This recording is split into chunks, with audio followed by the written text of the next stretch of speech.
Dear students, నేను మీ మైసూరెడ్డి సార్ని. మన స్టేట్ లెవెల్లో అలాగే నేషనల్ లెవెల్లో ఉన్నటువంటి వివిధ రకాల గవర్నమెంట్కి సంబంధించిన డిపార్ట్మెంట్లు, అంటే మరీ ముఖ్యంగా పోలీస్ డిపార్ట్మెంట్, బ్యాంకింగ్ డిపార్ట్మెంట్, అలాగే railway department, SSC staff selection commission ద్వారా రిక్రూట్ చేయబోయాయి. రకరకాల లో లెవెల్ నుంచి హై లెవెల్ వరకు ఉన్న అన్ని రకాల గవర్నమెంట్ జాబ్స్లలో ఏ గవర్నమెంట్ జాబ్ సాధించాలనుకున్నా కూడా ఒక ఎంట్రన్స్ ఎగ్జామ్ రాయాలి. ఈ ఎంట్రన్స్ ఎగ్జామినేషన్లో అత్యంత కీలకం, ఒక రకంగా చెప్పాలంటే most important and job deciding subject ఈ అర్థమెటిక్ అండ్ ప్యూర్ మ్యాథ్స్ అబాట్లు. చాలామంది స్టూడెంట్స్ అర్థమెటిక్లోకి ఇంపార్టెంట్ కాన్సెప్ట్స్కి సంబంధించి కొన్ని షార్ట్ కట్ చెప్పని అడుగుతున్నారు. అందుకే వాటి కోసం ఒక చిన్న కాన్సెప్ట్ మీ అందరూ చెప్పబోతున్నాను. చాలా మోస్ట్ ఇంపార్టెంట్ ఈ కాన్సెప్ట్. చూడండి, కాలము, వేగము, పని సామర్థ్యాలు, పని పూర్తి చేయడానికి పట్టే రోజులు. మీ అందరికీ విలోమానుపాతం అనే దాని గురించి మీకు తెలిసే ఉంటుంది. ఆల్రెడీ మన క్లాసుల్లో చాలాసార్లు డిస్కస్ చేసాం. సరిగ్గా జ్ఞాపకం రావట్లేదు సార్, మొన్న వీడికి నేర్పించాను. రివర్స్ విలోమానుపాతం అంటే అర్థం ఏంటి? ఒకటి ఎక్కువగా ఉంటే ఇంకోటి తక్కువగా ఉండాలి, దాన్నే విలోమానుపాతం అంటారు. ఫర్ సపోజ్ 5 అనే నెంబర్ ఉందనుకో, దీని విలోమం అంటే దాని కింద ఏమీ లేకపోతే 1 ఉన్నట్టు రివర్స్ చేసి రాయాలి. చూడండి, దీని కింద ఏమీ లేకపోతే 1 ఉన్నట్టు దీన్ని రివర్స్ చేస్తే వచ్చేది విలోమం. ఫర్ సపోజ్ 2/7, దీని విలోమం అంటే రివర్స్ చేసి రాయాలి 7/2. ఫర్ సపోజ్ 8 ఉందనుకో, దీని కింద ఏమీ లేకపోతే 1 ఉన్నట్టే కదా, దీన్ని రివర్స్ చేసామనుకోండి 1/8 వచ్చింది. ఇలా విలోమానుపాతం అనుకొని మాట్లాడుతాను. అంటే గతంలో 5 అనే నెంబర్ చాలా పెద్దది అనుకోండి, దాని కింద ఏమీ లేకపోతే 1 ఉన్నట్టే కదా, దాన్ని రివర్స్ చేస్తే ఏమొచ్చిందో చూసుకోండి 1/5 వచ్చింది. ఇది చాలా పెద్దగా ఉంది, రివర్స్ చేయడం వల్ల చాలా చిన్నగా అయిపోయింది దాని వాల్యూ. చూడండి, అంటే ఇక్కడ విలోమానుపాతానికి ఒక ఇంపార్టెన్స్ ఉంది. ఏంటో తెలుసా? రివర్స్ విలోమానుపాతం ఎప్పుడు ఉపయోగిస్తాం? ఈ కాన్సెప్ట్ చాలా ఇంపార్టెంట్ కాంపిటేటివ్ ఎగ్జామినేషన్స్లో. ఇదిగో జాగ్రత్త చూడండి, కాలము, పని. ఫర్ సపోజ్ నేను కొన్ని రకాల ఇంపార్టెంట్ కాన్సెప్ట్ చెబుతున్నా, జాగ్రత్తగా చూసుకోండి. స్పీడ్స్, టైమింగ్స్ గురించి మాట్లాడుతున్నాను, ఎవరు రాయకండి. మనలో చాలామంది students capital A comma, B comma, C ముగ్గురు. అలా ఈ క్లాస్లో ఉన్న వాళ్ళందరూ ఎవడ బైక్ వాడు తీసుకొని రండి, రేపు మార్నింగ్ మా అందరం ఇక్కడ పందెం పెట్టుకుందాం, అందరూ వచ్చేసేయండి. అమ్మాయిలు మీరు కూడా మీ స్కూటీ మీరు తీసుకొని రండి అమ్మాయి అని చెప్పాను. అబ్బాయిలందరూ ఎవరి బైక్ వాళ్ళు తీసుకొని వచ్చారు, ఎవరి స్కూటీ వాళ్ళు తీసుకొని వచ్చారు. కమాన్ 1 2 స్టార్ట్. అందరం మన ఇక్కడ దిల్సునగర్లో మన ఇన్స్టిట్యూట్ దగ్గర నిలబడదాం. నేను కమాన్ స్టార్ట్ అనగానే బయలుదేరాలి. ఓయి క్యాంపస్లో ఆర్ట్స్ కాలేజ్ దాకా రావాలని చెప్పాను. మరి మనలో ఎవరు అందరికన్నా ముందు అక్కడికి వెళ్తారంటే, ఎవడు ఎక్కువ స్పీడ్తో పోతాడో వాడు తక్కువ టైంలో పోతాడు. అంటే ఫర్ ఎగ్జాంపుల్ ఇక్కడ చూడండి, ఇలా స్పీడ్స్ 2:2, 7:5 ఇలా ఉన్నాయనుకో. ఇలా అందరికన్నా ఎక్కువ స్పీడ్ ఎవరికి ఉంది? వీడికి. అంటే వాడు తక్కువ టైంలో అక్కడికి వెళ్తాడు. ఎవడు ఎక్కువ స్పీడ్తో వాడు తక్కువ టైంలో పోతాడు, ఎవడు తక్కువ స్పీడ్తో వాడికి ఎక్కువ టైం పట్టింది.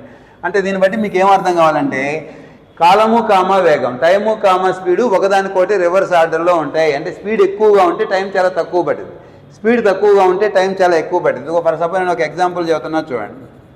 స్పీడ్స్ ఏ అనేవాడు, బి అనేవాడు 9:2 నిష్పత్తిలో ఉన్నాయి. అంటే వీడి స్పీడ్ 9 parts అనుకోండి, వాడి స్పీడ్ 2 parts అనుకోండి. వీడు ఎక్కువ స్పీడ్తో పోతున్నాడు. అంటే ఎక్కువ స్పీడ్తో పోయేవాడికి తక్కువ టైం పట్టింది. స్పీడ్ ఎక్కువగా ఉంటే టైం చాలా తక్కువగా పట్టింది. ఇదిగో స్పీడు, టైమింగ్స్ గురించి మాట్లాడుతున్నాను, ఇంకెవరు రాయకండి. ఇప్పుడు చెప్పండి, ఫర్ ఎగ్జాంపుల్ మనందరం ఇక్కడ బయలుదేరాము, ఓయి క్యాంపస్ దగ్గరికి, ఆర్ట్స్ కాలేజ్ దగ్గరికి వెళ్ళాలి. వీడు ఎక్కువ స్పీడ్తో వస్తున్నాడు అంటే వీడికి తక్కువ టైం పట్టాలి. వీడు తక్కువ స్పీడ్తో వస్తున్నాడు అంటే ఎక్కువ టైం పడుతుంది. అంటే దీనికి క్వైట్ రివర్స్ ఉంటాయి. ఈ రెండు రివర్స్ చేసాం చూసుకోండి. హలో, స్పీడ్ ఎక్కువగా ఉందా అయితే నీకు టైం చాలా తక్కువ పట్టింది. స్పీడ్ తక్కువగా ఉందా అయితే నీకు చాలా ఎక్కువ టైం పట్టింది. అంటే చిన్న సింపుల్ టెక్నిక్ కదా. ఎక్కువ స్పీడ్తో పోయేవాడికి తక్కువ టైం పట్టింది, తక్కువ స్పీడ్తో వచ్చేవాడికి ఎక్కువ టైం పట్టింది. అంటే అది ఎక్కువ ఉంటే ఇది తక్కువ ఉంటుంది, ఇది తక్కువ ఉంటే అది ఎక్కువ ఉంటుంది. అది ఎక్కువగా ఉంది, ఇది తక్కువగా ఉంది. అంటే దాని అర్థం ఏంటి చెప్పండి? ఒకదానికొకటి రివర్స్ ఆర్డర్లో ఉన్నాడు. గతంలో నీ స్పీడ్ ఎక్కువ ఉంది అందుకే నీకు తక్కువ టైం పట్టింది, నీ స్పీడ్ తక్కువ ఉంది అందుకే ఎక్కువ టైం పట్టింది. అంటే రివర్స్ ఆర్డర్ అంటారు. మరి విలోమాన్ని మనం ఎలా చేయాలి? విలోమానుపాతంలో ఎన్ని రకాలు ఉన్నాయో ఒకసారి జాగ్రత్తగా చూద్దాం. ఎవరు రాయకండి. ఇదిగో బాబు 2 3, దీని కింద ఏమీ లేకపోతే 1 అన్నట్టు. దీని విలోమం రివర్స్ చేయడం అంటే 1/2, 1/3 ఇలా చేయాలి. మరి దీని క్రాస్ మళ్ళీ ఏం చేస్తే ఏమొచ్చేది? ఇదిగో చూడండి, 3:1, 2:1, 2 వచ్చేసింది. ఇప్పుడు పైన చూసుకోండి, పైన 2:3 అనేది ఉంది. ఇదిగో బాబు 2 3 ఇలా నిష్పత్తి అంటే 2:3. దీన్ని విలోమం చేసి కనుక్కుంటే 3:2 వచ్చింది. అంటే ఇవి రివర్స్ అయిపోయినాయి. ఇదిగో చూసుకోండి. ఇప్పుడు చెప్పండి, మామూలుగా ఉన్న నెంబర్లకి విలోమం కనుక్కోవాలంటే రివర్స్ చేసి ఇలా కనుక్కోవాలి. అంత చేసే బదులు ఇలా రివర్స్ చేస్తే సరిపోతుంది. అంటే ఇక నుంచి మీ అందరూ గుర్తుపెట్టుకోండి, విలోమం అనే మాట ఎప్పుడు ఉపయోగిస్తాం? ఒకదానికోటి క్వైట్ ఆపోజిట్ ఉండాలి. అది చిన్నగా ఉన్నప్పుడు ఇది పెద్దగా ఉండాలి. ఇలా విలోమానుపాతానికి సంబంధించిన కొన్ని ఎగ్జాంపుల్స్ మన డైలీ లైఫ్లో ఉపయోగించే చాలా ఉన్నాయి. ఇది చూడండి, కాలము కామా వేగం. స్పీడ్ ఎక్కువగా ఉంటే టైం తక్కువగా పడుతుంది, టైం తక్కువ ఉంటే స్పీడ్ ఎక్కువగా ఉన్నట్టు. ఈ రెండు ఒకదానికోటి క్వైట్ ఆపోజిట్. స్పీడ్ ఎక్కువగా ఉందంటే టైం తక్కువగా ఉన్నట్టే, ఇది ఎక్కువ ఉంటే అది తక్కువ ఉంటుంది, అది ఎక్కువ ఉంటే ఇది తక్కువ ఉంటుంది. క్వైట్ ఆపోజిట్ అంటే ఈ రెండు ఒకదానికోటి. కాబట్టి ఈ రెండు ఒకదానికోటి రివర్స్. మరి అలాంటి ఇక్కడ ఇంకొన్ని ఉన్నాయి. పని సామర్థ్యాలు పని పూర్తి చేయడానికి పట్టే రోజులు. పని సామర్థ్యాలు పని పూర్తి చేయడానికి పట్టే రోజులు. ఫర్ సపోజ్ నేనున్నాను అబ్బాయి, పెద్ద వ్యక్తిని, మా అబ్బాయి ఉన్నాడు చిన్న వ్యక్తి. మా ఇంట్లో పెద్ద వాటర్ ట్యాంక్ ఉంది, ఒక చిన్న బకెట్తో నీళ్ళు తీసుకొచ్చి పోయాలి. మా ఇద్దరిలో ఎవరు తొందరగా పోస్తాం అంటే నా కెపాసిటీ ఎక్కువ కాబట్టి పెద్ద బకెట్తో నీళ్ళు తీసుకొచ్చి పోస్తాను కాబట్టి తొందరగా తొట్టిని నింపగలను. మరి మా అబ్బాయి సామర్థ్యం తక్కువ కదా, వాడు పెద్ద బకెట్ మొయలేడు కదా, చిన్న గ్లాస్లో తీసుకొస్తాడు కాబట్టి వాడికి ఎక్కువ టైం పడుతుంది. అంటే ఎక్కువ సామర్థ్యం ఉంది అందుకే తక్కువ టైంలో కంప్లీట్ చేస్తా, ఇది తక్కువ సామర్థ్యం ఉంది అందుకే ఎక్కువ టైం పట్టింది పని పూర్తి చేయాలంటే. అంటే ఈ రెండు కూడా సేమ్ చూసుకోండి. పని సామర్థ్యాలు పని పూర్తి చేయడానికి పట్టే రోజు, ఈ రెండు క్వైట్ ఆపోజిట్ ఉంటాయి. సామర్థ్యం ఎక్కువ ఉందనుకో తొందరగా టైం అయిపోతే తక్కువ రోజుల్లోనే పని పూర్తి చేస్తాం. సామర్థ్యం తక్కువ ఉందనుకో ఎక్కువ రోజులు పట్టింది కదా. ఇప్పుడు చెప్పండి, ఈ రెండు ఒకదానికోటి క్వైట్ ఆపోజిట్ అని ఎలా చెప్పగలవు? ఎక్కువ సామర్థ్యం ఉన్నాడు తక్కువ రోజుల్లో పని చేసేస్తాడు, తక్కువ సామర్థ్యం ఉన్నవాడికి ఎక్కువ రోజులు పట్టింది. అవునా కాదు? ఒకదానికోటి క్వైట్ ఆపోజిట్. మరి క్వైట్ ఆపోజిట్ అంటే ఏం చేస్తాం? ఇదిగో చూడండి, ఏ మరియు బీలు పని రేట్ల నిష్పత్తి 3:4. ఆ పనిని వారు పూర్తి చేయడానికి పట్టే రోజుల నిష్పత్తి అన్నారు. అంటే వాళ్ళు ఏమి ఇచ్చారు? పని రేట్లు అంటే సామర్థ్యాలు ఇచ్చారు, రోజులు కావాలి. సో సామర్థ్యాలు వాళ్ళు ఇచ్చారు, ఇప్పుడు మనకి రోజులు ఎన్ని రోజులు పడతాయో కావాలి. క్వైట్ ఆపోజిట్ అని చెప్పాను కదా, దీన్ని రివర్స్ చేస్తే వచ్చేది ఆన్సర్ 4:3. ఇదిగో 4:3 రైట్ ఆన్సర్. ఇది ఆల్రెడీ ఒక ఎగ్జామ్లో వచ్చింది, విఆర్ఏ ఎగ్జామ్లో వచ్చింది. క్వశ్చన్ చూసుకోండి.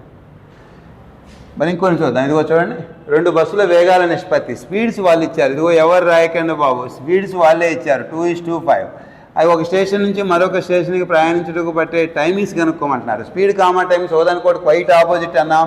So 5:2 is the right answer. ఇదిగో ఇది రైట్ ఆన్సర్, జాగ్రత్తగా చెక్ చేసుకోండి.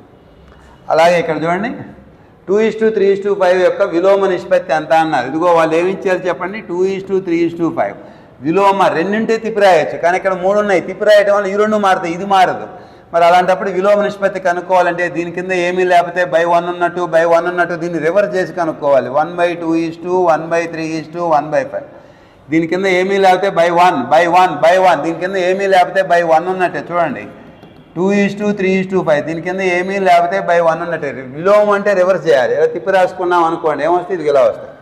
మరి ఇలా ఉంటే ఎలా చేయాలి? మీకు ఆల్రెడీ గతంలో చెప్పాను కదా, దీనికి ఒక షార్ట్ కట్ ఉంది. ఏంటి షార్ట్ కట్? Closing rule. ఇది క్లోజ్ చేస్తాం, ఆ పైన దాన్ని మిగిలిన కింద వరతో మల్టిప్లై చేయాలి. 1 × 3 3 × 5 అంటే 15. ఇక్కడ చూడండి, దీన్ని క్లోజ్ చేస్తాం, ఈ పైన దాన్ని 1 × మిగిలిన కింద వరతో మల్టిప్లై చేస్తాం. 1 × 2 × 5 అంటే 10 వస్తుంది. నెక్స్ట్ ఈసారి ఇది క్లోజ్, ఆ పైన దాన్ని మిగిలిన కింద వరతో మల్టిప్లై చేయాలి. 1 × 3 × 2 6. ఇది వచ్చేసింది ఆన్సర్. ఇంత చేసే బదులు దీనికి ఇంకో షార్ట్ కట్ ఉంది. ఏంటో తెలుసా? Closing rule. ఫస్ట్ది క్లోజ్ చేయండి, 3 5s ఎంత? 15. సెకండ్ క్లోజ్ చేయండి, 2 5s ఎంత? 10. థర్డ్ క్లోజ్ చేయండి, 2 3s ఎంత? 6. ఇదిగో ఎలా కూడా చేయొచ్చు, 15:10:6. ఇదిగో ఇది రైట్ ఆన్సర్. ఇక్కడ జాగ్రత్త చూడండి, యొక్క విలోమ నిష్పత్తి. ఇప్పుడు డైరెక్ట్గా ఆన్సర్ చెప్పొచ్చు. మీరు చెప్పండి విలోమ నిష్పత్తి, డైరెక్ట్ ఆన్సర్ చెప్పండి. ఫస్ట్ది క్లోజ్ చేయండి, 3 2s 6. సెకండ్ది క్లోజ్ చేయండి, 2 4s 8. థర్డ్ది క్లోజ్ చేయండి, 4 3s 12. అన్నిట్లో కామన్గా పోయే టేబుల్ ఉంటే కొట్టేయండి లేదా వదిలేసేయండి.